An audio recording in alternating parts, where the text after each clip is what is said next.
பாதையில் நீங்கள் ட்ராவல் பண்ணி இருக்கலாம். பாஸ்டர் எனக்கு என்ன பண்ணுறதுன்னு தெரியல, என்ன செய்யறதுன்னு தெரியல, நான் என்ன பண்ணுனா இது மாறும், என்ன செஞ்சா இது சரியாகும், நான் எங்க போய் மன்னிப்பு கேட்கணும், நான் யார்கிட்ட போய் இந்த காரியத்தை செய்யணும், நான் என்ன ஆரம்பிக்கணும். ஒரு வெறுமையா இருக்கலாம், அமைதியா இருக்கலாம்.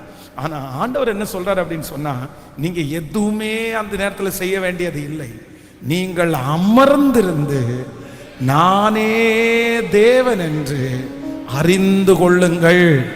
இந்த பிரச்சனை எப்படி ஆரம்பித்ததோ, எப்படி உருவானதோ, அது உருவான இடம் தெரியாமல், அது எப்படி ஆரம்பித்தது என்கிற இடம் தெரியாமல் இந்த அக்கினி எரிந்து கொண்டிருந்தாலும் அந்த அக்கினி அவிந்து வரும். கர்த்தர் சொல்லுகிறார், இந்த பிரச்சனை எவ்வளவு பெரியதாய் மாறினாலும் அது மாறின வண்ணமாகவே அது ஒன்றுமில்லாமல் இல்பொருளாய் மாற்றுவதற்கு கர்த்தர் வல்லவராய் இருக்கிறார். சில நேரத்தில்